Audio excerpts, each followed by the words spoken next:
ماذا يحدث داخل ريال مدريد؟ الأجواء في البرنابيو لم تعد عادية، بل أقرب إلى الانفجار. حديث عن مدرب جديد، توتر داخل غرفة الملابس، حرب مع الاتحاد الإسباني، واحتمال صفقة تاريخية اسمها إيرلينغ هالاند. اليوم سنكشف القصة الكاملة وراء الفوضى داخل ريال مدريد، ولماذا قد نشهد بداية حقبة جديدة يقودها يورغن كلوب. لماذا يفكر ريال مدريد في كلوب؟ ريال مدريد لا يقبل المواسم العادية، إما ألقاب أو تغييرات كبيرة.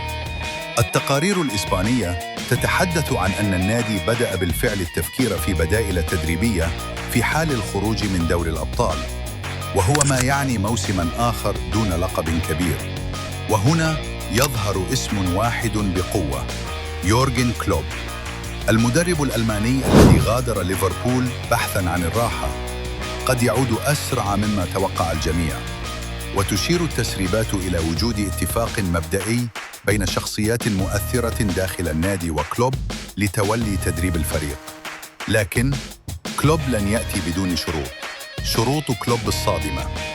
كلوب يريد صلاحيات كاملة داخل النادي، يعني ذلك التحكم في الصفقات، اختيار الطاقم الفني، بناء المشروع بطريقته الخاصة تماماً كما فعل في دورتموند وليفربول. لكن المفاجأة الكبرى، كلوب طلب مدافعين جدد، لاعبي وسط من النخبة، والأهم التعاقد مع إيرلينغ هالاند. نعم، هالاند هو حجر الأساس في مشروعه الجديد، وهنا تبدأ المشكلة: أزمة مبابي وفينيسيوس.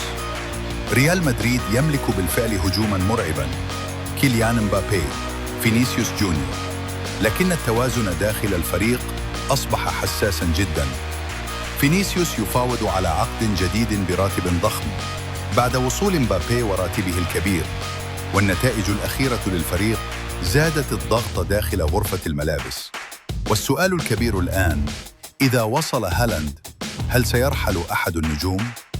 فكرة رحيل أحد الثلاثة لم تعد مستحيلة. الحرب مع الاتحاد الإسباني. الأزمة لا تتوقف عند الفريق فقط، بل امتدت إلى خارج الملعب. العلاقة بين ريال مدريد والاتحاد الإسباني وصلت إلى أسوأ مراحلها. النادي قرر فعلياً قطع التواصل المؤسسي مع الاتحاد بسبب التحكيم.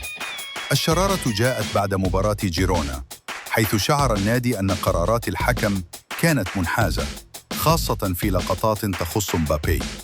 داخل مدريد هناك قناعة متزايدة بأن التحكيم يؤثر على سباق الليغا، ويؤكد المسؤولون أنهم لا يريدون امتيازات، بل العدالة فقط.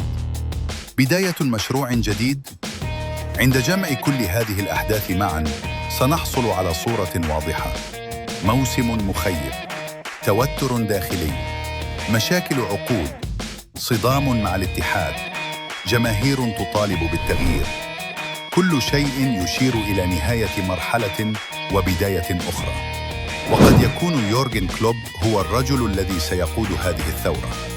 ضغط عال، شخصية قوية، روح قتالية، وانضباط تكتيكي. بالضبط ما يعتقد الكثير أن الفريق يحتاجه الآن. السؤال الآن لكم: هل كلوب هو المدرب المناسب لريال مدريد؟ هل يجب التعاقد مع هالاند؟ وهل نحن أمام بداية جيل جالاكتيكوس جديد؟ اكتبوا آراءكم في التعليقات، ولا تنسوا الاشتراك في القناة لمزيد من أخبار وتحليلات كرة القدم.